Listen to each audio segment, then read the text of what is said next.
gracias por estas jornadas de memoria democrática, histórica, me gusta a mí llamarlas, porque yo estoy muy relacionada con este tema también.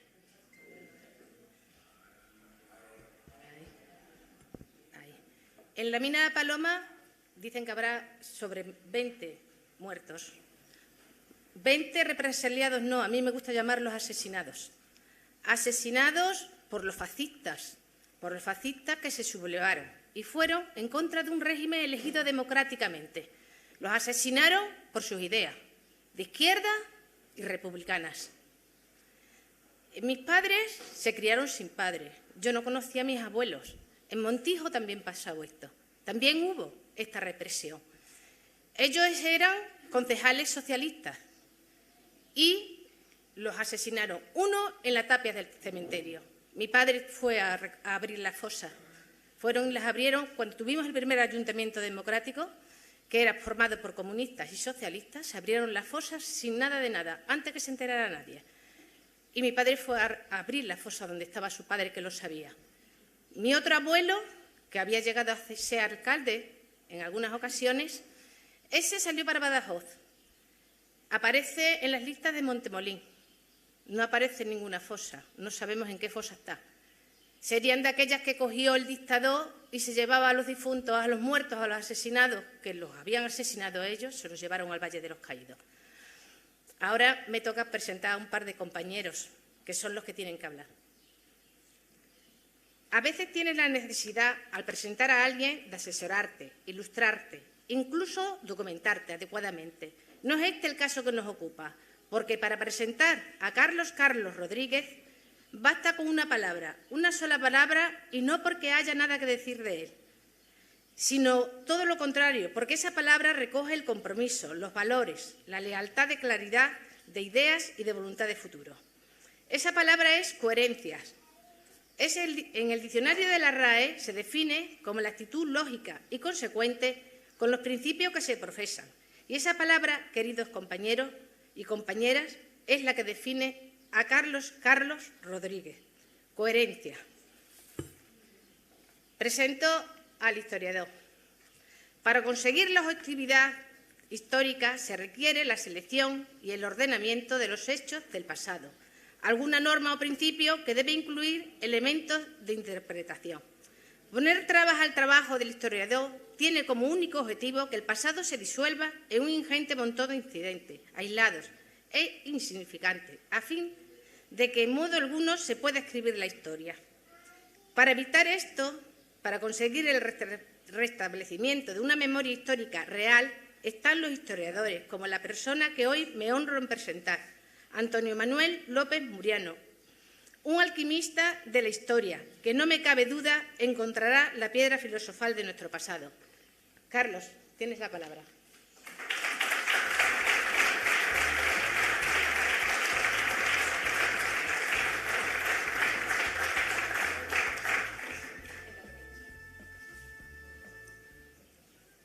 Bien, buenas tardes ya. Gracias, Inés, por esas palabras de presentación. Y, en primer lugar, pues agradecer a Fernando la invitación que ha hecho a Diputación para participar de esta 7ª jornada, a la vez de felicitarte por el trabajo, por haber llegado a esta 7ª edición de la jornada y que continuaremos en el tiempo. Claro, hablar después de la lección magistral de Ibarra, como lo ha hecho, o de Pachi, como lo ha hecho, pues no es fácil. Y yo se lo preguntaba antes a Fernando, y ahora de quién coño hablo yo. Bueno, pues yo voy a intentar no repetirme y voy a intentar ser breve porque las horas también de la tarde así lo aconsejan. Y voy a empezar por una fecha. 15 de junio del 2003. Algunos se preguntarán que qué tiene esa fecha de especial. Pues para mí mucho. El 15 de junio del 2003 se constituyen los ayuntamientos como consecuencia de las elecciones locales y autonómicas del 25 de mayo del 2003, donde el Partido Socialista Obrero Español gana en mi pueblo las elecciones por primera vez.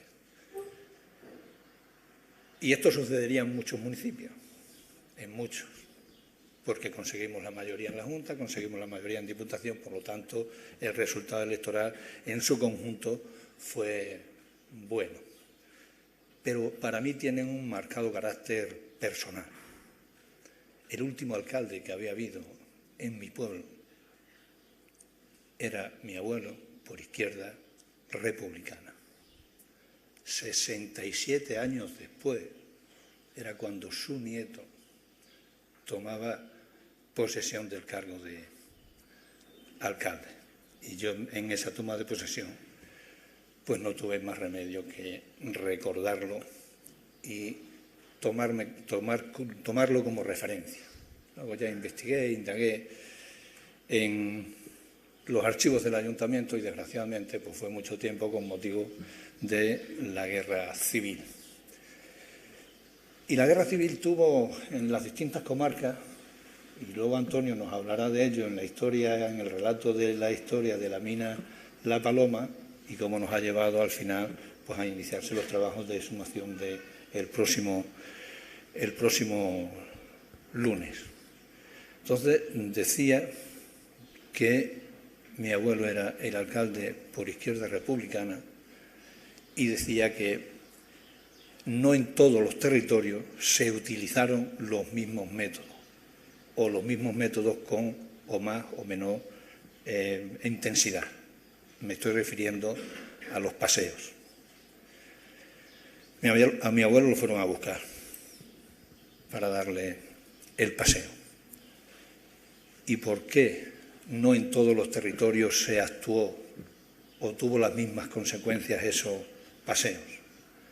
Porque la gente comprometida, porque la gente que tenía un cierto peso social en el municipio, llámese el propio alcalde, llámese el jefe de falange, que los hubo, o llámese el médico, fueron capaces de hacer frente en los municipios para que de su pueblo no saliese nadie y nadie fuese llevado a dar ese último paseo, que no es más ni menos que llevarlo a fusilarlo, a pasarlo por las armas, como pasó aquí en Zarza.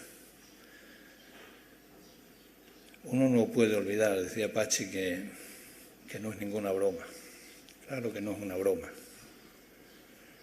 Estoy orgulloso de la labor que hizo mi predecesora, Charo Cordero.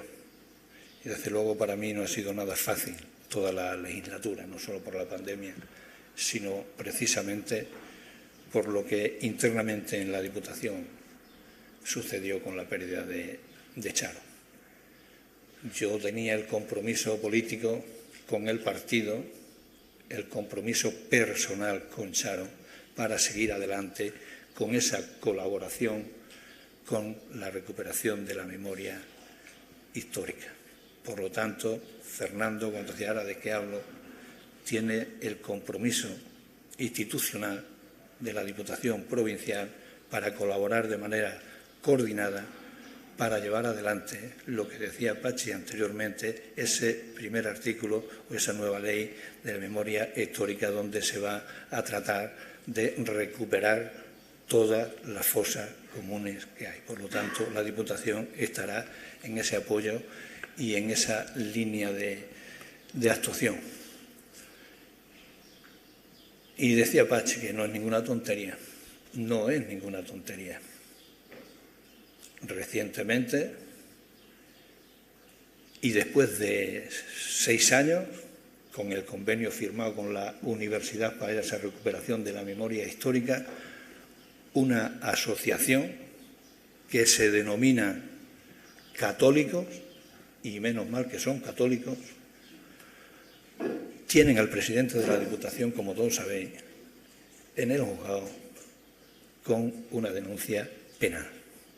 Desde luego no me quita el sueño ni me preocupa a nivel personal, pero sí me preocupa que hay que estar alerta, sí me preocupa que hay que estar atentos, sí me preocupa lo que decía Pachi, no es ninguna tontería, porque probablemente la causa sea archivada, probablemente, pero también sabemos cómo funciona la justicia en este país.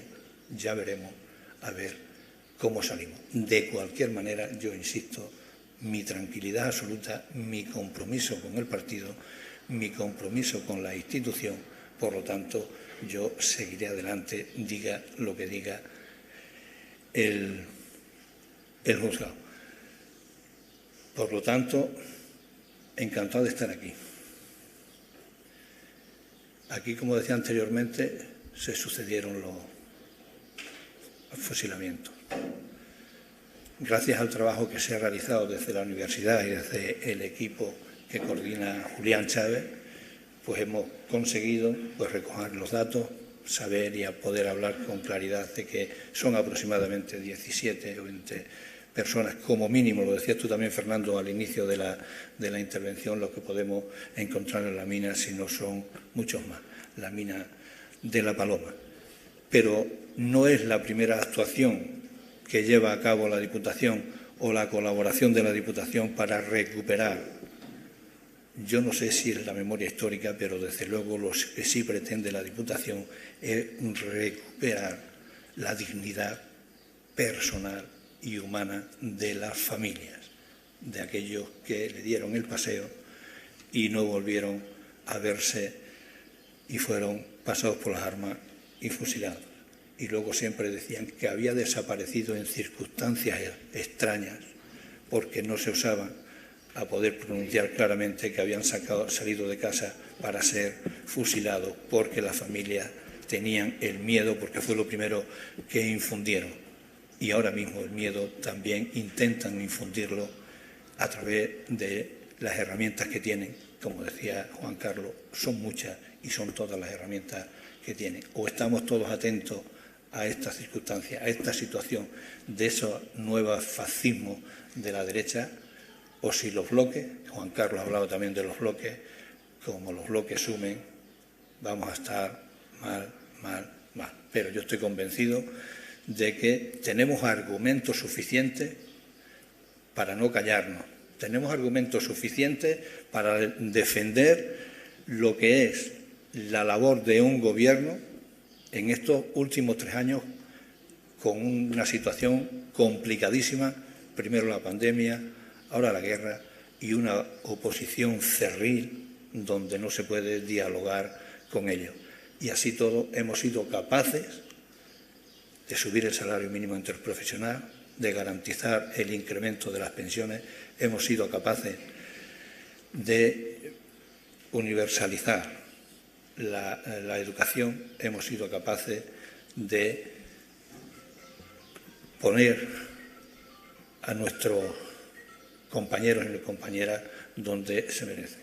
Hemos sido capaces de hacer unas políticas sociales que es lo que caracteriza al Partido Socialista Obrero Español y es lo que lo ha caracterizado siempre en esos 142 años.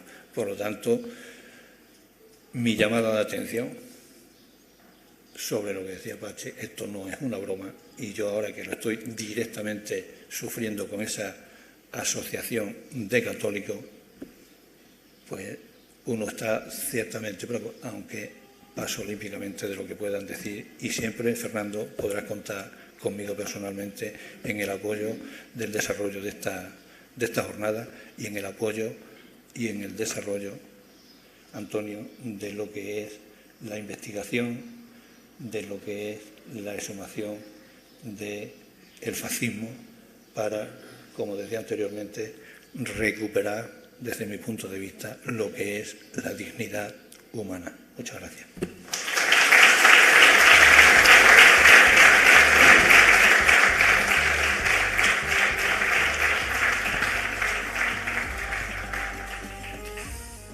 Buenas tardes a todos y a todas. Quiero empezar mi discurso dando las gracias y la enhorabuena a la organización, Fernando. Es para mí un placer. Y quiero disculpar también al profesor Julián Chávez, que hoy por un compromiso no ha podido estar presente aquí con nosotros, pero me consta que está pendiente ahora mismo de todo lo que aquí se está llevando a cabo. Unas jornadas y una sesión, la de esta mañana, que ya lo han comentado anteriormente los compañeros, podemos resumir bajo las premisas de verdad, de justicia, de reparación, de garantía de no repetición. Yo, como simple y llanamente técnico de investigación que he sido de este proyecto, quiero aportar mi granito de arena y quiero poner un poco una panorámica general y daros unas pinceladas de por qué Mina la Paloma, por qué Zarzalamayor. Para eso me tengo que retrotraer a un estado de la cuestión, es decir, en qué punto nos encontramos actualmente. Y es que las consecuencias de la guerra civil que sufrimos en España en 1936-1939 son a día de hoy un campo de estudio ampliamente conocido, ya sea en sus planteamientos teóricos formales o en las cifras que se ha derivado de su investigación. Este interés viene generado del vacío que existe en nuestro país una vez que muere el dictador Francisco Franco y se quiere conocer qué pasó con estos hombres y con estas mujeres. Lo apuntábamos en ponencias anteriores, y es que hay un asunto diferenciador con respecto a las políticas de recuerdo oficial entre unas víctimas y otras víctimas. Quiero decir, el franquismo derivó en una extremada desigualdad en cuanto al tratamiento de las memorias de las víctimas. Y es que, si bien las provocadas por los actos represivos republicanos fueron identificadas nada más iniciarse el régimen dictatorial a iniciativas de la ya famosa causa general, además de los continuos reconocimientos oficialistas que tuvimos a lo largo de casi 40 años de dictadura, las otras, las practicadas por el bando sublevado, experimentaron una dinámica muy distinta, completamente diferente. Hubo que esperar, por tanto, hasta los años de la vuelta de la democracia para reivindicar su historia y su recuerdo, y sobre todo desde el presente siglo con las exhumaciones de fosas comunes. Este último ha sido uno de los aspectos que ha constituido la mayor de las reivindicaciones de un sector de la población, de la ciudadanía española, que no está dispuesta a que la memoria de sus familiares permanezca en el olvido, exigiendo para ello a los gobiernos una respuesta, mereciendo incluso una llamada de atención de organismos internacionales, como puede ser el caso de la ONU. En definitiva, se trata del que el silencio impuesto y la invisibilidad conseguida sobre las personas represaliadas no vuelvan a sepultar a los que ya murieron en lugares de olvido. De ahí la urgencia de medidas que palíen las secuelas que la guerra tuvo para los vencidos, porque ellos y sus familias todavía hoy sufren el estigma de ser derrotados. En cuanto al estado de la cuestión propiamente dicho y a todo el repertorio bibliográfico que desde la universidad y desde la generación del pensamiento y del conocimiento histórico se está desarrollando, en las 2 últimas décadas han visto la luz numerosas publicaciones. Todo ello, se comentaba aquí antes, gracias también al surgimiento de diferentes movimientos asociativos memorialistas que tanto a nivel estatal, a nivel regional, incluso a nivel local, con las agrupaciones familiares, buscaban ese amparo institucional y que esta temática también muchas veces ha encontrado en universidades y en comunidades autónomas como la que nos encontramos ahora mismo. Por tanto, los antecedentes están ya planteados, están presentados y podemos subrayar algunos de ellos, como puede ser la obra que en los años 80 vio la luz por el profesor Julián Chávez Palacio, La represión en la provincia de Cáceres durante la Guerra Civil 1936-1939. ¿Cómo podemos justificar este proyecto de investigación? Pues bien, la demanda de los familiares que solicitan la recuperación de los restos de las víctimas del franquismo y de la Guerra Civil no es un capricho. Se inscribe en el ámbito de la Ley 52/2017, la ya conocida por todos como Ley de Memoria Histórica, que leo textualmente y que tiene por objeto reconocer y ampliar derechos a favor de quienes padecieron persecución o violencia por razones políticas, ideológicas o de creencia religiosa durante la Guerra Civil y la dictadura, promover su reparación moral y la recuperación de su memoria personal y familiar.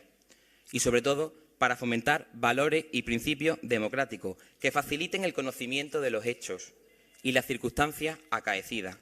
Además, aquí subyace de fondo una obligación del derecho internacional humanitario, que es de carácter universal y de obligado cumplimiento. Por tanto, la descripción de este proyecto, nuestro objetivo principal no es nada más y nada menos que la búsqueda de las víctimas de la represión que en Zarzalamayor sufrieron, como el resto de su entorno. Desde el campo de la historia, a menudo consideramos la mina La Paloma de Zarzalamayor como un paraje del terror. ¿Qué quiere decir esto? Un enclave, un punto común en el imaginario franquista que servía como escenario de ejecuciones masivas. Por tanto, nos vamos a encontrar con que a la mina de La Paloma, desgraciadamente, fueron arrojadas no solo vecinos y vecinas de Zarza-la-Mayor, sino de muchos otros pueblos que están a su alrededor. Es el caso de Ceclavín, es el caso de Villamiel, es el caso de la propia Zarza o puede ser el caso de Aceuche, entre muchos otros. Las fases en las que hemos establecido este proyecto son 6. Empezamos con una investigación en los archivos, fundamental, tenemos que conocer el documento de primera mano, Archivo Histórico Provincial de Cáceres, archivos municipales que estuvimos consultando, así como otros registros documentales. También la recogida de testimonios orales, que es fundamental para trabajar desde la metodología histórica y poder seguir recopilando toda esa información. Estamos de enhorabuena, esta misma semana por fin ha empezado la intervención arqueológica para la localización, la excavación y la exhumación de todos estos restos. Quedaría, por tanto, un análisis posterior, antropológico y forense, de los cuerpos, así como de las evidencias que van a acompañar a los restos de las víctimas, emitir los correspondientes informes técnicos y, sobre todo, la reinhumación por parte de los familiares. Vamos un poquito mal de tiempo, entonces no quiero detallarme mucho y voy a centrarme simplemente en el caso de Zarza-la-Mayor, sabiendo que después de la comida tendremos la oportunidad de conocer de primerísima mano toda la información. Dicho esto, en Zarza-la-Mayor, los falangistas también se encargaron de controlar el municipio, nada más estallar el llamado alzamiento. Por eso, el alcalde del Frente Popular, Julián Notario Montero, en compañía del secretario del Ayuntamiento, Claudio Marcos Jorge, y ante el temor de sufrir represalias, se escondieron en la cercana Sierra de Benavente a lo largo de varios meses. Otros vecinos, que tuvieron también significación republicana, sin embargo, confiaron en las buenas intenciones y permanecieron en el pueblo. Rápidamente y desgraciadamente comprobaron que se equivocaban y que ellos también iban a sufrir todas estas represalias que ya desde un primer momento se habían puesto en marcha nada más estallar el golpe de Estado. Así, un primer grupo de ejecutados de Zarza-la-Mayor lo integraban las siguientes personas. Jacinto Colombo Rivero, presidente de Sociedad Obrera. Tomás Notario Montero, hermano del alcalde. Juan Marcos Jorge y Azón Borrero Pantrigo. A los 4 se los llevaron a finales del mes de agosto y lo fusilaron en la mina de La Paloma. Un segundo grupo, mucho más numeroso que el anterior, estaba compuesto por los siguientes zarceños: Francisco Martínez Buley, Damián Jorge Bueno, Raimundo Suárez Escalante, Zacarías Lineo Díaz, Isidoro Clavero Vinagre, Luciano Montero Tadeo, Francisco Terrón Presumido, Alejandro Guillén Maese, Pedro Guillén Maese, Fermín Chaparro Canales, Doroteo Montero Jorge y Ángel Barrio González, a los que sacaron del pueblo juntos y a los que al parecer dividieron en 2 grupos, uno en la ya conocida mina y otro en el puente de Alcántara, un segundo paraje del terror que desgraciadamente volvemos a contar con ellos en nuestras inmediaciones más cercanas. Mientras sucedían estos hechos tan trágicos en la localidad, el alcalde republicano y el secretario municipal continuaban, pese a las batidas dadas por los sublevados y por las ya nuevas fuerzas del orden, ocultos en el monte, sobreviviendo gracias y fundamentalmente a la ayuda que sus anegados vecinos les prestaban y que se negaban a perder a quienes consideraban su alcalde. Finalmente, los dos fueron detenidos en julio de 1938 e ingresaron en prisión. Junto a ellos, varias personas acusadas de ser sus colaboradores y se les condenaron a pena de reclusión. Sin embargo, las fases del proyecto son fundamentales y traigo aquí un ejemplo paradigmático, y es que cuando consultamos los archivos municipales, como es el caso del de Zarza-la-Mayor, nos encontramos con ejemplos paradigmáticos como el siguiente. Uno de los inscritos en el registro civil de Zarza-la-Mayor fue precisamente Francisco Martínez Buley, en cuya acta de defunción, que se efectúa en 1948, se dice lo siguiente: falleció en esta villa por una causa desconocida. Como puede apreciarse, se omite reseñar su fusilamiento pese a ser de dominio público.